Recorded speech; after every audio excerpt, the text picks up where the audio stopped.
good afternoon, everyone. I am Elaine Hall-Corbin. Welcome to Artists of Color.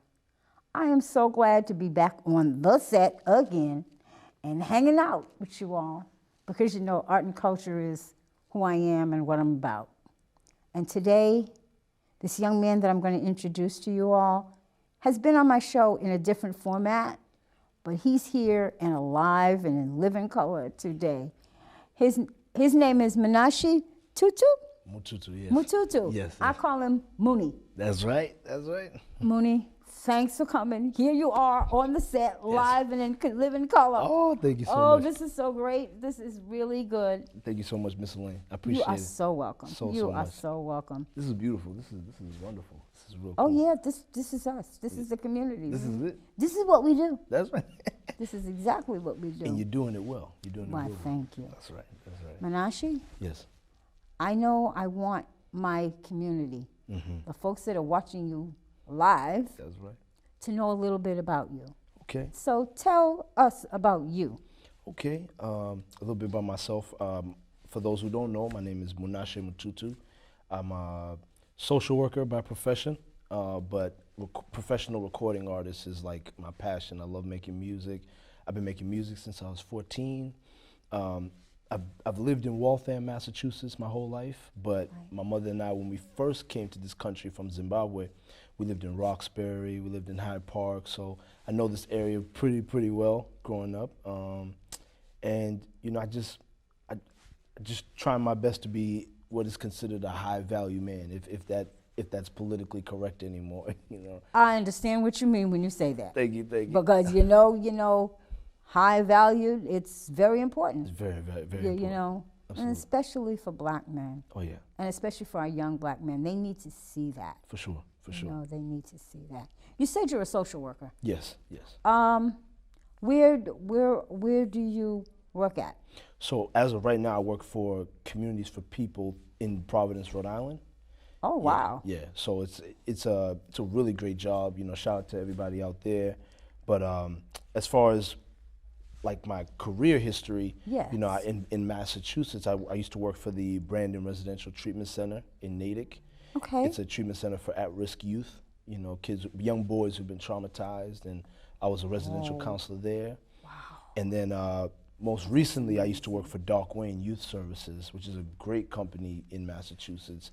I was working at the Haley School. Shout out to the Haley Pilot School. Yeah, Yep. I know the Haley Pilot School. I also worked at the Perry School in South Boston. Okay. Yep. So I've done a lot of community work for kids in the city of Boston as of last year and the beginning of the pandemic. But like now, I'm trying to reach out more to work with not only just kids but families as well. So. Okay. That's good. Yeah. What are you pushing towards more? Are you going to incorporate your music? Well, I shouldn't say that because I've listened to your music. So I know that your music does incorporate for sure. Community and what communities are all about. Thank you. And so my next question is what made you get into music? I guess I want to know what came first, poetry or writing or music itself? Okay, so I would say the first thing that came was music. My Uncle Charles, shout out to my Uncle Charles, he's like my dad, he's my mother's brother. He raised me to being the man I am today, and he was a really pivotal influence in my life. I remember growing up, driving around Mattapan, Blue Hill Ave, in his red Civic coupe. Oh my goodness. And we would listen to everything from Bob Marley to D'Angelo to Keith Sweat to TLC, you know. And that was my first love for music because I remember vividly like being in the back seat and trying to tell him like, hey Dad, I know the lyrics to this song, listen. So that was where the love of music first started for me, with him, yeah. Beautiful. Yeah. So when did you start thinking about recording or writing? Sure. So shout out to my brother Debo. He's a business partner of mine. I wish he could have been here with us today. Absolutely, he'll definitely come by one day for an interview. Absolutely, shout out to him. So I met him when I was 13, going on 14. Okay. And we were at a friend of ours barbecue, a graduation party in 8th grade, and I saw him freestyle. But I was always writing music, but I never had that push yet.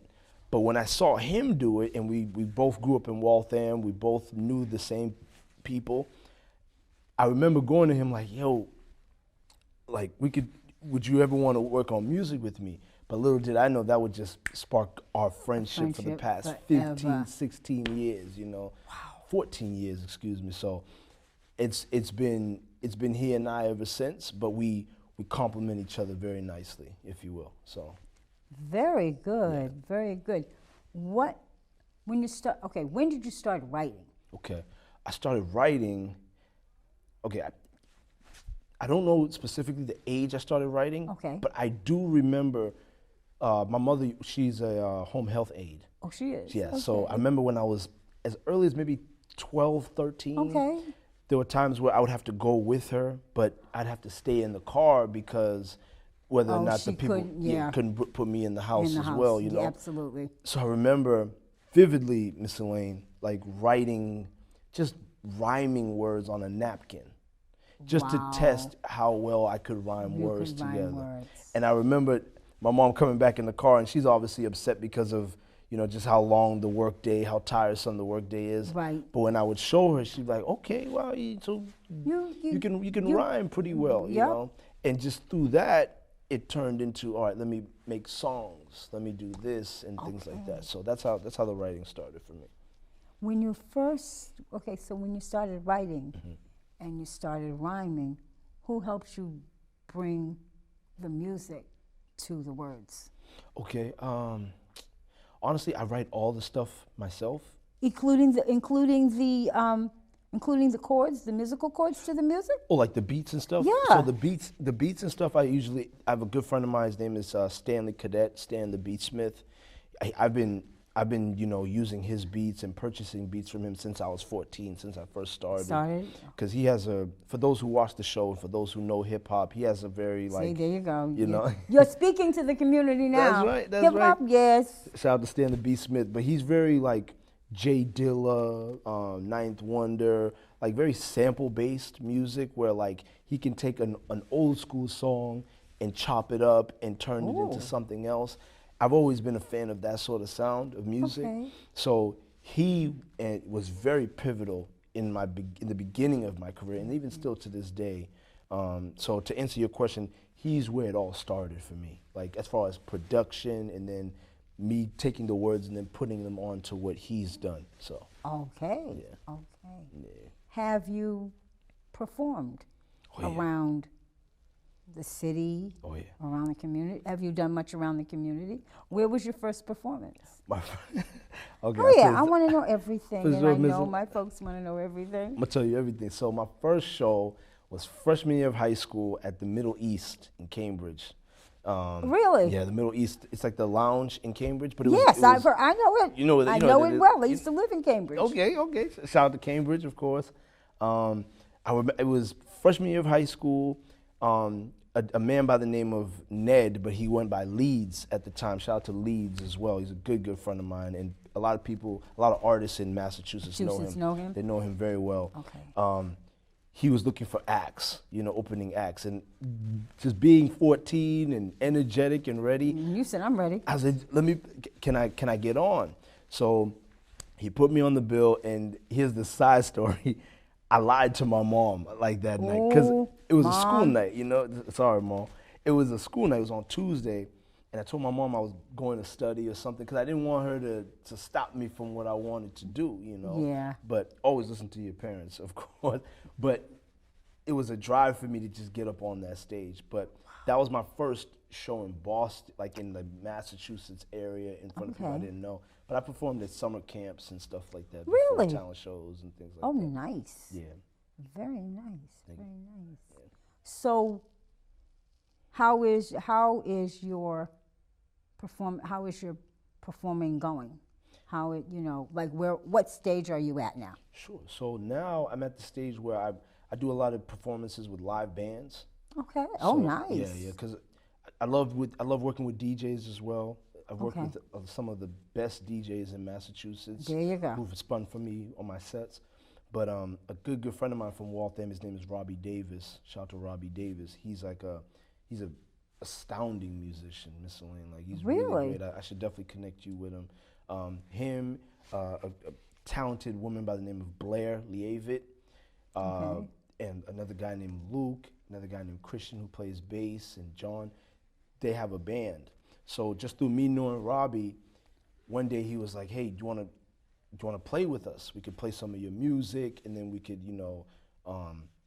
incorporate what you do with what we do." Okay. And Miss Elaine, it was the most euphoric feeling I've ever felt, like performing with a live band. A live band. So that's where I'm at now.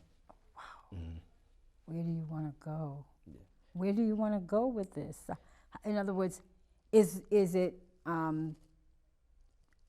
like wherever I'm going is where I'm going? Okay. Or do you have a plan?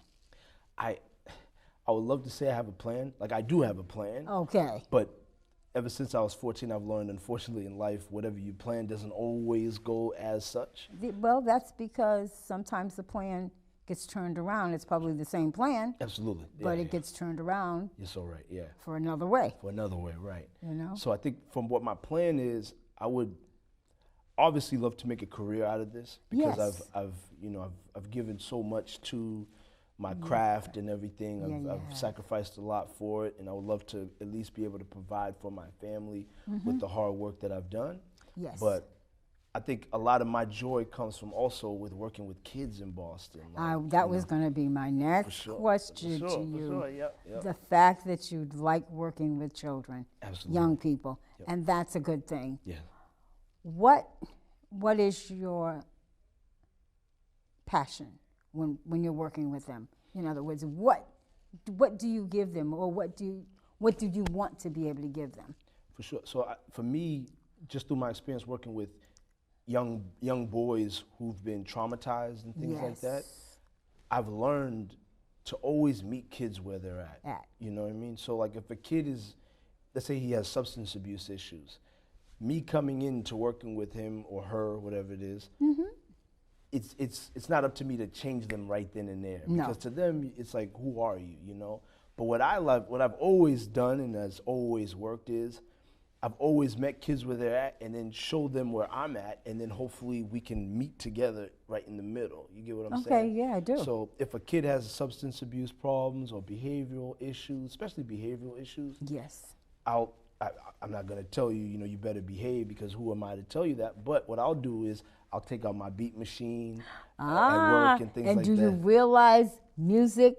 Oh, yes. Music incorporated with healing and working, that is something that they love. They do. They attach themselves to that. Absolutely. And do you find that to be really true, that they do? Absolutely, because as much as like people like to downplay a lot of like the music, that the hip hop that's out now, like the drill music, the hardcore rap, hip hop music, that's what these kids listen to, because to some of them that's their reality.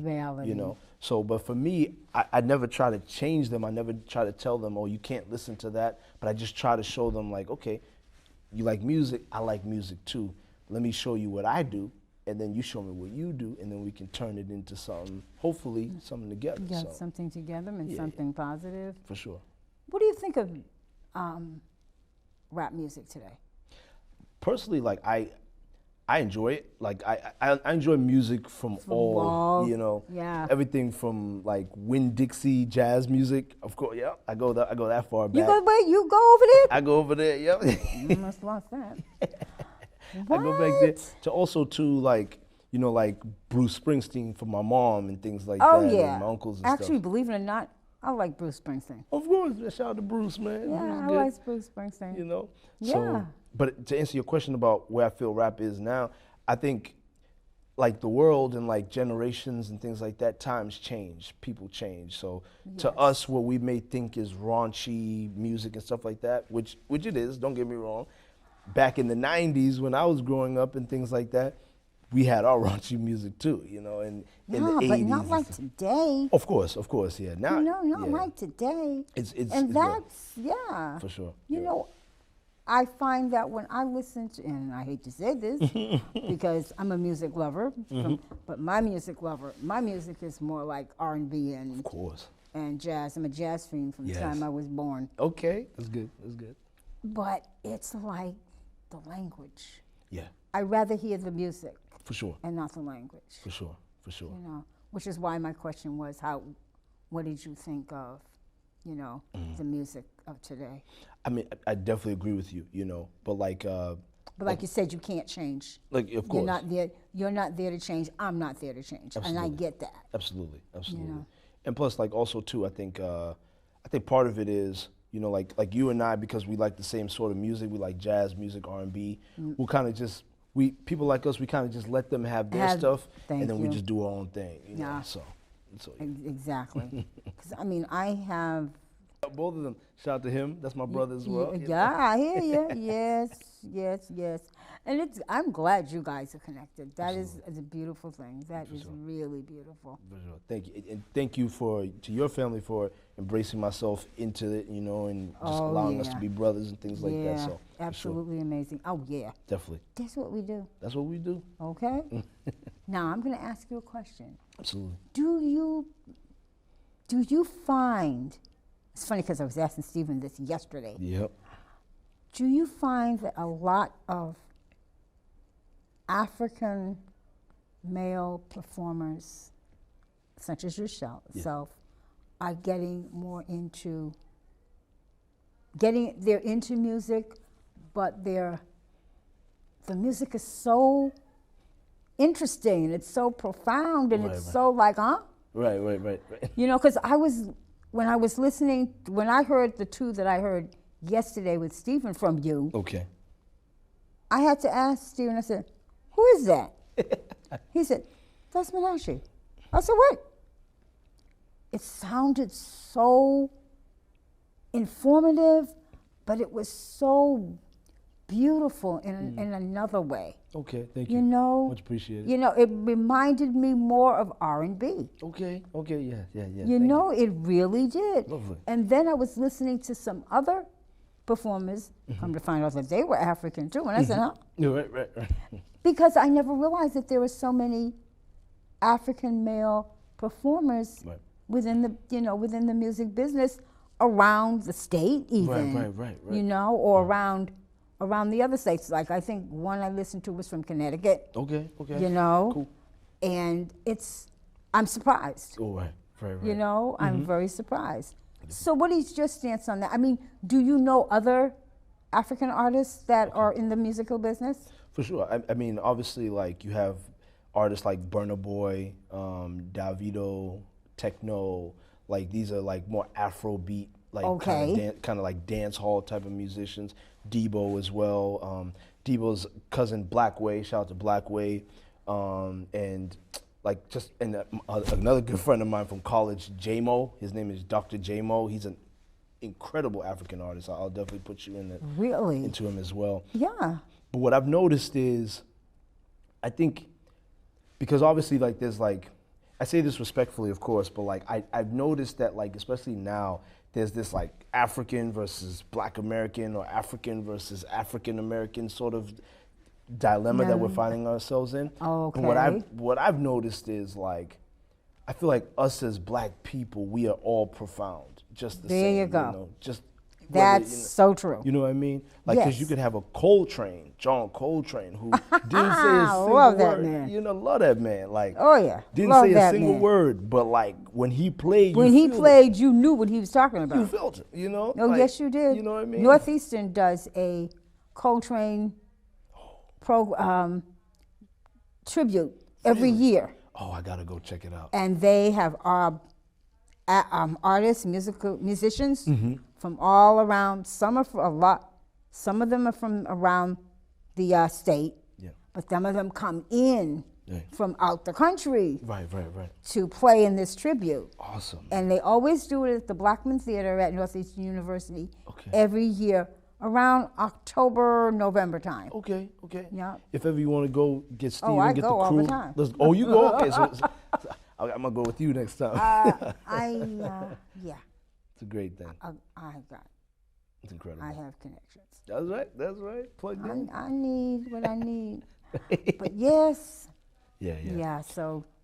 But to answer your question though, I think just black people in general, Yes. brown people, you There know, you go. even white As music Kat would too. say, black and brown folks. Black and brown folks, you know, we have a deep history, you know. Oh, yeah. So I think like that's what comes out in the music sometimes. So And our music, for those of you all that are out there listening to Artists of Color here, along with me and Mooney, that's right.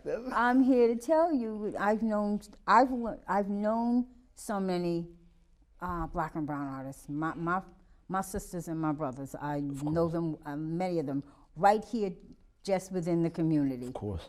And we talk about cultures, different forms of music, and the culture. Oh yeah. And it's very funny because I've learned that the culture of music that other folks, whom we will not mention, okay, they got that culture and they got that musical culture from us. That's right. And yet they think they made it. Of course. Oh.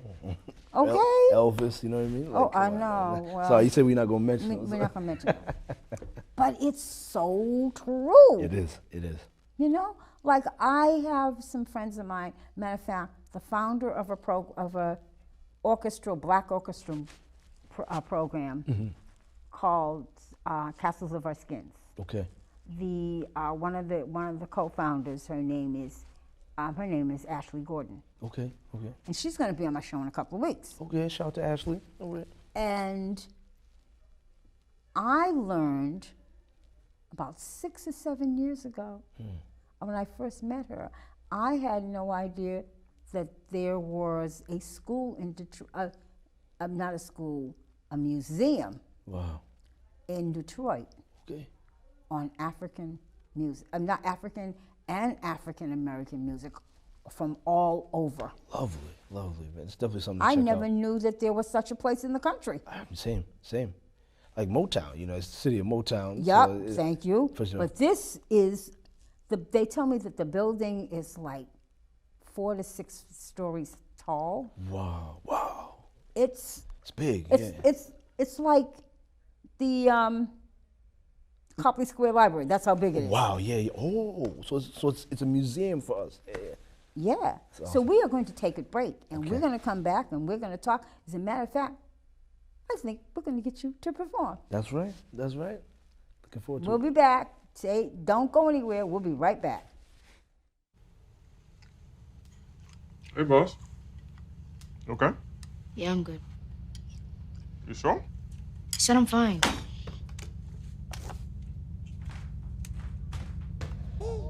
Since I was little, it was only like me and my parents. You think you created family out of characters? Yeah, of course. I'm gonna take that and make it into a song.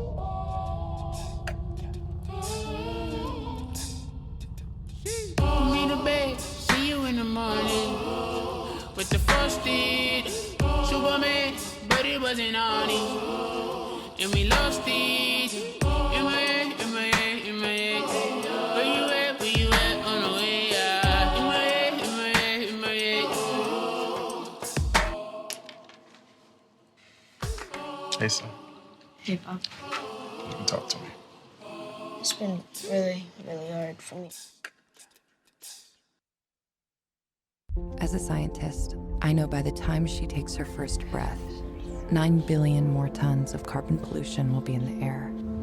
When she takes her first steps, wildfires will have burned millions more acres she could have explored. By the time a child born today goes to college, it may be too late to leave them the world we promised. Our window to act on climate change is like watching them grow up. We blink and we miss it.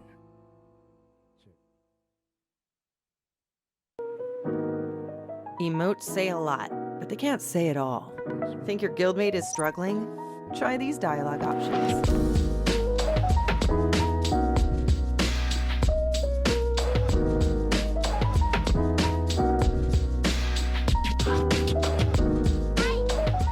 Go beyond emotes.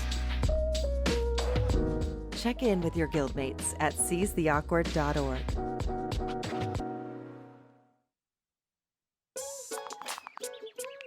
Worried your friend's struggling but don't know how to reach out? You could say how are you or get a fake tattoo. You could ask with an app if it works for you.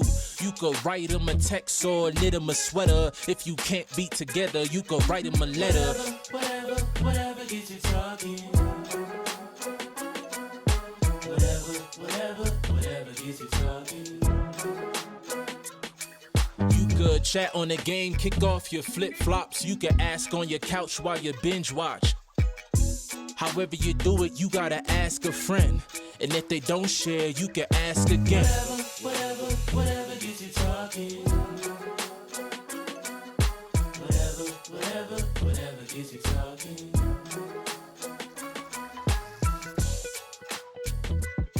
There are a lot of ways to reach out to a friend about their mental health. Learn how you can help at Seize the Opportunity. Good afternoon, everyone. I'm back. I'm Elaine Hall-Corbin, your host and the host of Artists of Color. And as you know, my guest today has been Munashe Mututu. I call him Mooney. And he is going to grace us with a selection. Hope you love it, because I love his music. What's going on, everybody, man? First things first, thank you to Artists of Color. I just want to give a quick background of this song called Rumble Man, Rumble Young Man Rumble. This song is dedicated to any kid that's, currently in DYS or in residential homes, group homes. This is just a song telling you to keep fighting, keep rumbling. Let's get to it. Thank y'all, man. Peace sign, peace sign, peace sign, peace sign. Peace, peace, peace, peace, peace. Yeah. If you was raised in the bricks with the slumdog kids, if you ever in the jungle with lions in the pit, if you ever had a problem that you solved with your fist, listen to this, little homie, this real spit. Nowadays, these kids told Blicks with 30 clips. His partner got killed, so it is what it is. His soul so cold that he's numb to this. And his papa went around, streets held him down. Things like different now. Heard he crippin' now. Took him mama keys, he dipping now, he whipping now. Young running wild, going wild. Mama said she missed a child. She just wanna see him smile. She ain't seen it in a while. Every month in the courthouse, praying he'll go to trial. But no, he don't care what you talking about. Late night creeping at the house, hanging with the killers now. OG said he was down. Gave him a 40 cal. Love it when it click, clack, pow. Gunning for the ops like gun him down, hit him up, 100 rounds. Where the cops, they ain't bound. He don't know what to do now. Them sirens flashing around, ain't none of his homies around. Lil' bro a criminal now. There's nothing we can do now. Do now, do now, do now, do now. Say rumble, young man. Say rumble, young man. Say rumble, young man.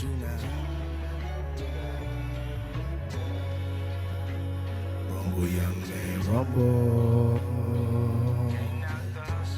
Yeah. Rumble, young man, rumble. Dedicated to the kids, man. If you can do anything, if you can help support a kid that's in need, do that. We need more people like that in this world. Put your hands up.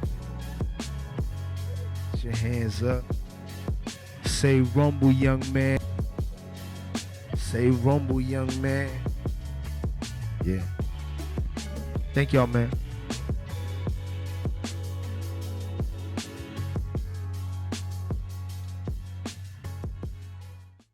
Leaf Music Group. What's more dangerous? A man who isn't afraid of death or one who's found everything to live for? I asked him if he was proud of me. He emphatically said yes, as he laid his pecan-colored head on my chest, and I went through my mind 1,000 times to figure out what that could possibly mean, and every single example ended in motivation for me. So you may not be afraid to die, but I'm more afraid to let them down. And I found something to live for, which is a dangerous motive forever fueled. See, your thoughts may be involuntary, but my actions are very calculated. I was a man with a plan, but now I'm a dad with a decree, and you can't take that from me. My sons ain't raised by no coward, and they won't be one either. If this be the measure of a man, the yardstick gonna need way more meters. I take it too far, so they never come up short, because I found everything to live for.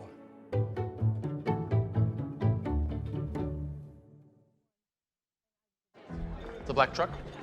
Hey, Christina from accounting. Yeah, hi. Hey, I used to date a girl named Christina. Oh, really? Yeah, and then she dumped me for my best friend. You want to see some photos of them that I took? I don't. I thought we talked about this, buddy. Buzzed and overshared again? Yeah. Yeah. I'm gonna call a car. That's a smart idea. So yeah, I know, that's why I did it. Hey, you're gonna get back to the top of the mountain. Does that mean I'm gonna get back with Christina? No. Oh. No.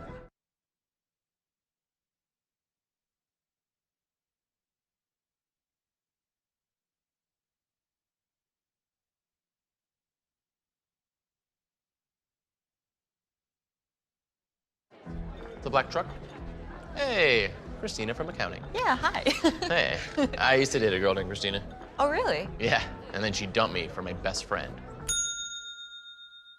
You want to see some photos of them that I took? I don't. I thought we talked about this, buddy. Buzzed and overshared again? Yeah. Yeah. I'm gonna call a car. That's a smart idea.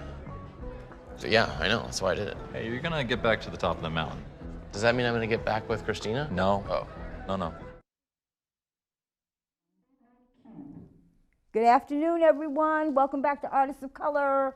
I'm Elaine Hall-Corbin, your host.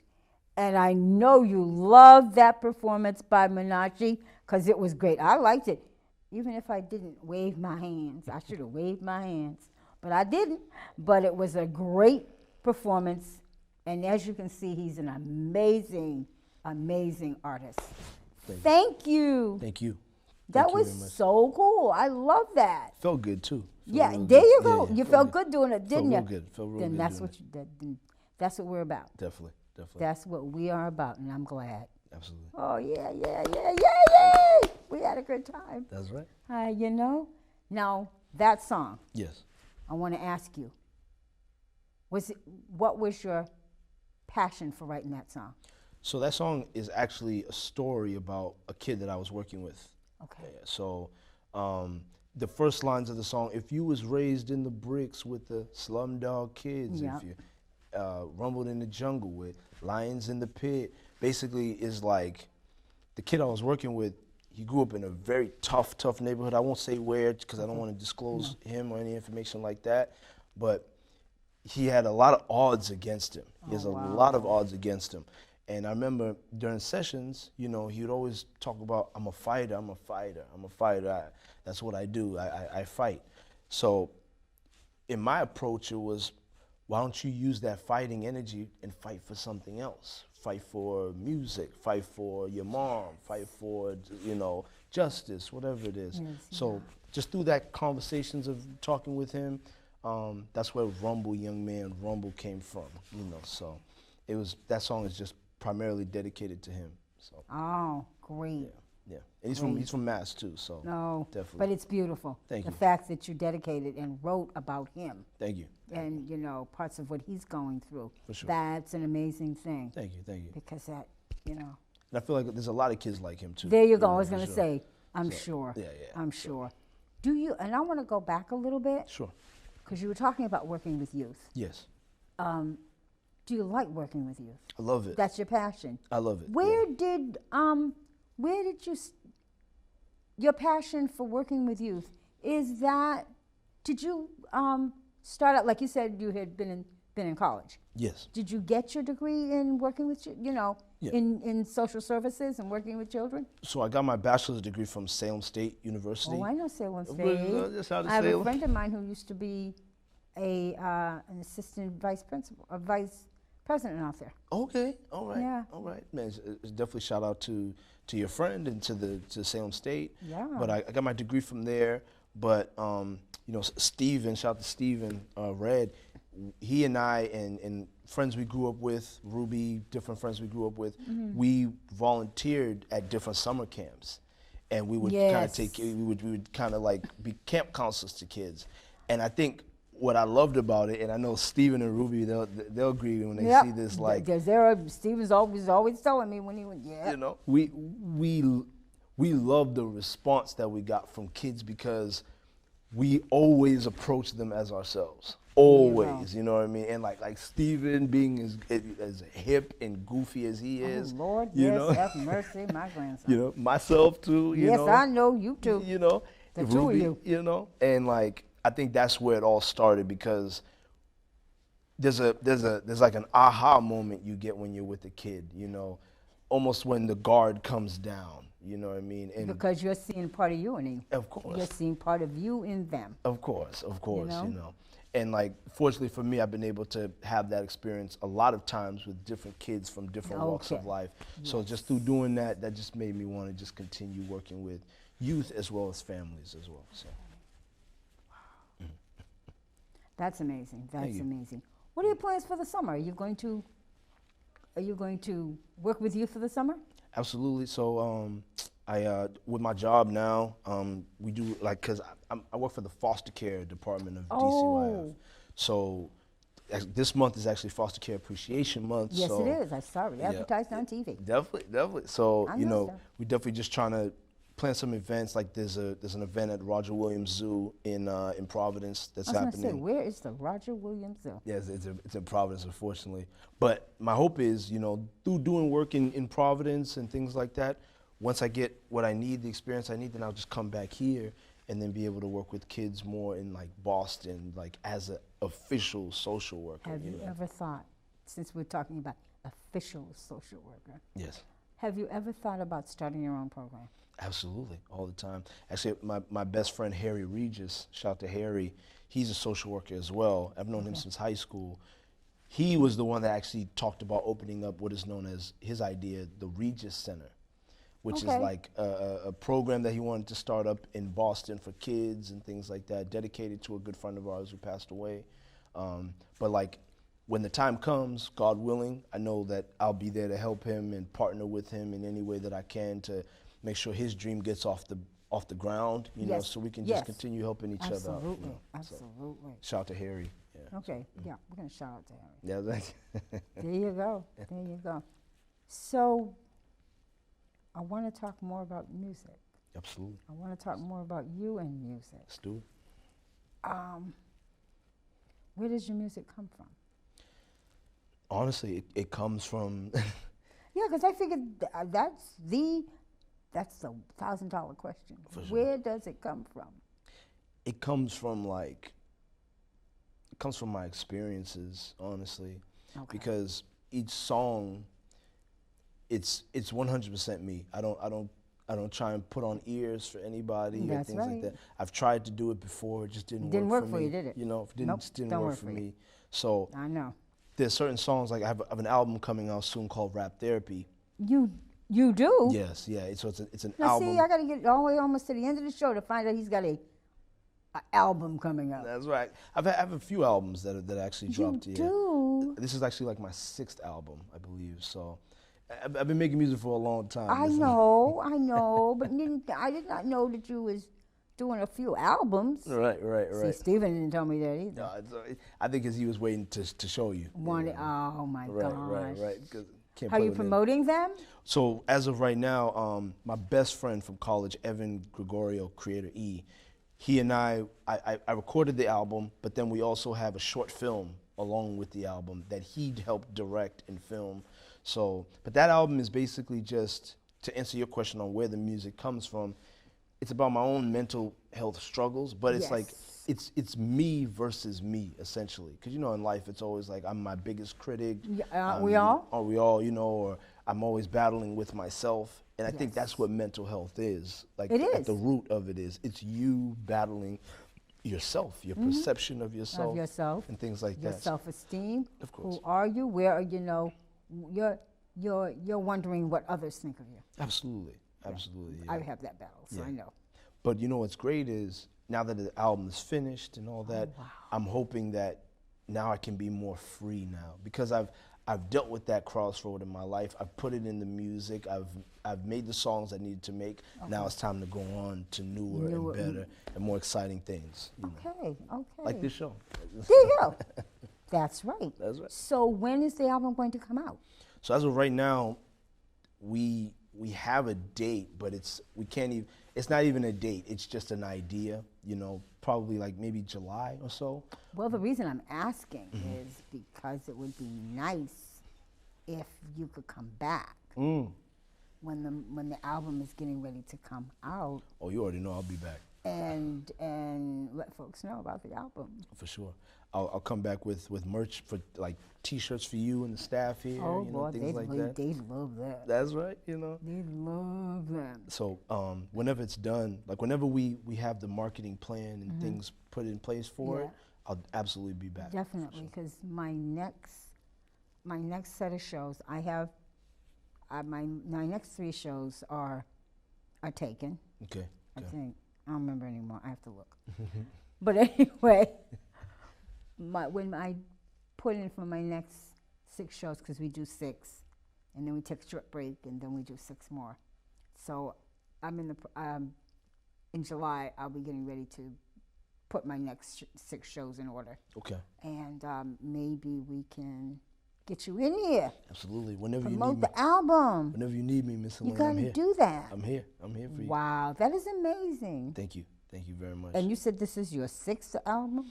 So it's my it's my 3rd studio album. Okay. Like studio, like mix and master Master album. and all that. Right. But like as far as like compilations of music, this is number 6, 7.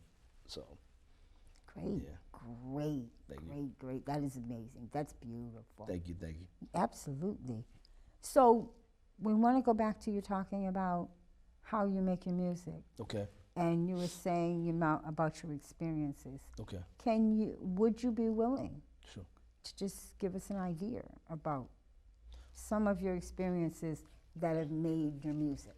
Sure. So, as it is, like, I'm very blessed to have my mother, my grandmother, and you, and my family around me, and things like that. My girlfriend. But I think what inspires a lot of the music for me is the fact that, like, I'm 28, and I've done a lot of cool things. Like Kevin Garnett, shout out to Kevin Garnett. He heard my music, he shared it. Jay Electronica, T-Pain, Fetty Wap. I've had a lot of mainstream artists or mainstream people give me the salute. But in reality, like, to me, it seems nothing has come out of it, you know?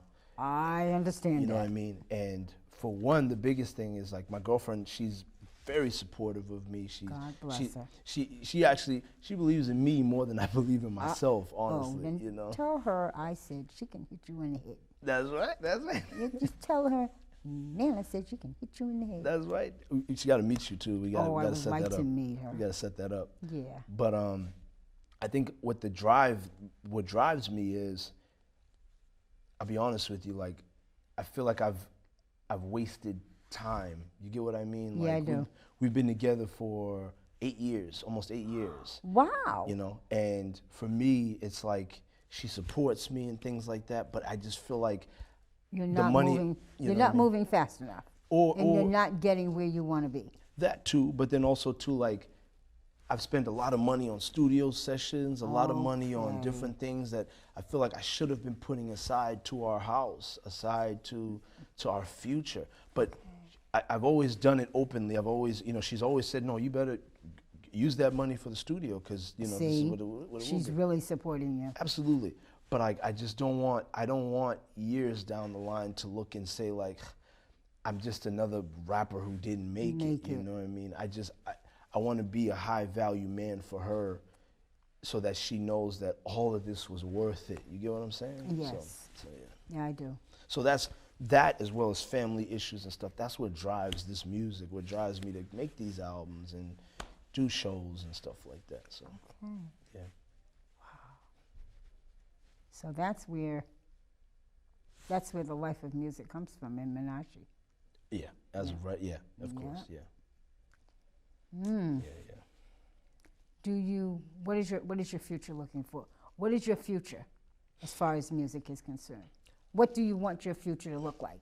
And I'm just being honest here. Like, Be honest. I want my future to look very successful in music, and I mean, like, financially, mentally, physically. I want to be able to say that this was all worth it. You know what I mean? And with hope, and also too with the financial gain, it's to be able to take care of my family, but then to also give back to Boston, to this this wonderful utopia that opened up its arms to my mother and I when we were living in Nazarene House, the shelter, you know what I mean? Like, we come from very humble beginnings, like everybody from Boston, you know?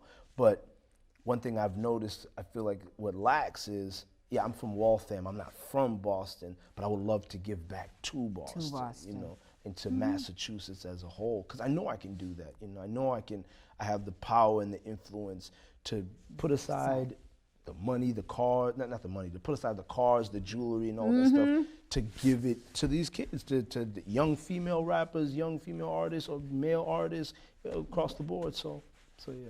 So that's where you're at. Absolutely. And that's where your future is. I like that part. Thank you. Thank you. That's interesting. Great question. And it's a very good thing to know, because you don't hear that a lot from musicians. For sure. Especially your type of performer. For sure. You know, you hear it, but you don't hear it a lot. Absolutely. You know, you don't hear it a lot. But you know what I will say, Miss Elaine, is, you know, I think part of that is because, like, the music business, a lot of these artists don't own anything. Like, I they don't, know that. So I'm learning a lot about that. Of course. That a lot of these musicians don't own their music. They don't own their music. So to follow up on your question on what I want my future to look like, not only just like success, but ownership, so that I can give back, so nobody can tell me what I need to do and what I can't do with my money, you know? Right. So like. Or with your music. Or with music. Because it's yours. Absolutely, absolutely. Yeah. Yeah. I've listened to a lot about that. Yeah. Been listening to musicians and musical artists who don't own their masters. Right. Or they're fighting to get their masters. Right. Because they didn't know that they didn't own them. They did the work, but they did not know that they did not own their masters. Of course, yeah. And I've heard this, I've been hearing a lot about this from great performers. Oh, yeah. Performers who were performing when I was a teenager. Right. And they don't own and anything. They don't own anything. It's crazy. It's insane. It really is. It's really insane. But then it is, and it's sad, and the fact that you want to own what's yours. Of course. You put the work in. Yeah. So if you've put that work in, then you need to own that master. Right, right. No one else should own it but you. Yes, yes. You know, I agree. Yeah. It's like unbelievable. Absolutely. It's like years of work and having people tell you, oh, thank you for that, but thank you very much, but you don't own it. You don't own any of it. It's mine.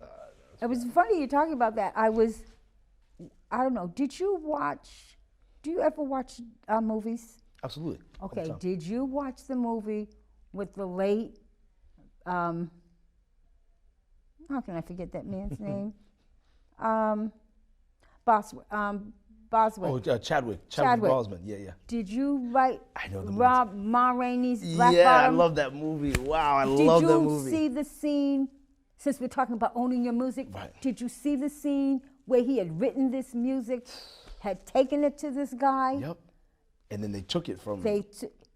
They told him that it was no good and that he wasn't good. And they took that man's music and gave it to a group that they had and made millions on it. Millions of dollars. Millions of dollars. Millions of dollars. One thing I love about that movie too is when Ma Rainey, she's telling like her family, cause I think was it her son, nephew. Her nephew was on tour with her. Yeah. She says, all right, well I'll give you $20 and you take that back to your family. Like back then, $20 was a lot of money. You know, and that just puts in perspective to me like how these rappers say, oh, I'll give you 10,000, I'll give you 20,000. It's like, to us, it's like, it's a lot of money, but in retrospect, is it a lot of money compared to what you should get? You know what I mean? Thank you. You know what I mean? So, it's crazy. Thank you. Love that movie. It's crazy. Love that movie, yeah. Oh, wow.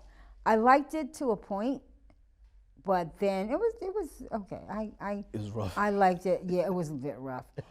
Matter of fact, to the point, as much as I love, what is her name? Viola Davis? Viola Davis? Yeah. I almost didn't recognize Viola. I said, what? At the end, and I realized later, and I'm watching, I said, that can't be Viola Davis. Viola. crazy. I said, the makeup Lord, and everything. That's it. They made her up to look so raunchy. Whoa, it's crazy. Yeah, it was. That it was like, are you serious? This is Viola Davis? Yeah. But it was the times, I guess, back then. It was like, the times. It was the times, so. But she was a very strong black woman. Very strong. She didn't take no junk. Nothing from nobody. She was strong. Mm-hmm. She was good with her money, too. Wasn't she? Yeah.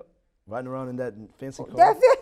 That car was something else. That was nice. That car was something else. But yeah. And, you know, that's, it's because I brought that up because of, you know, owning. Ownership. For sure. You do the work. You write the music. Yep. You write the lyrics. That's yours. It's yours, right. It should not be taken from you. For sure. And, you know, and somebody else says, oh, yeah, so you did the work, but sorry, it's mine. It's rough. And I can give it to who you want. I want to give it to. You know, and it's like, yeah, you think? Nah, it's wild. Not today. Okay. But I just want you to know that it's really been so much fun having you. Thank you so much, Nin. And I like, wow. You know, I wish Steven could have been here. For sure. Because he could have sat right out there and watched the whole thing. He would have loved it. Oh, Steven. He would have loved it. For sure. You know.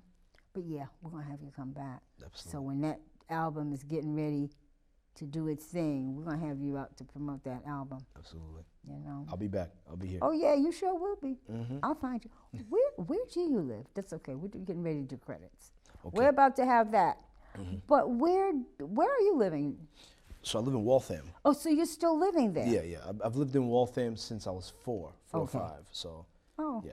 Oh, all right. Yeah, I'm 28 now, so 24, 23 years. Yeah. Wow. Yeah. Well, I want to say again, Munashe, Muna, baby. Oh, thank you. Yes, I'm going to say my name. That's the Nana says. Yes. Thank you. I thank you for coming. Thank you so much. I'm so glad. Thank you. And you know you'll be back because we're going to promote that album. I want everybody to know we're promoting the album. I don't know the name of the album, but we're promoting it. Rap Therapy. That's right. Oh, that's right. Rap Therapy. That's I right. love that. That's right. Thank you so much, man. Yeah. Slumdog kids, if you rumbled in the jungle with lions in the pit, if you ever had a problem that you solve with your fist, listen to this, little homie, this real shit. Nowadays, these kids told blicks with 30 clips. His partner got killed, so it is what it is. His soul so cold that he's numb to the shit. His papa went around, the streets held him down. Things like different now. Heard he crippin' now. Took him mama keys, he dipping now, he whipping now. Young run a while, going wild. Mama said she missed her child. She just wanna see him smile. She ain't seen it in a while. Every month in the courthouse, praying they don't go to trial.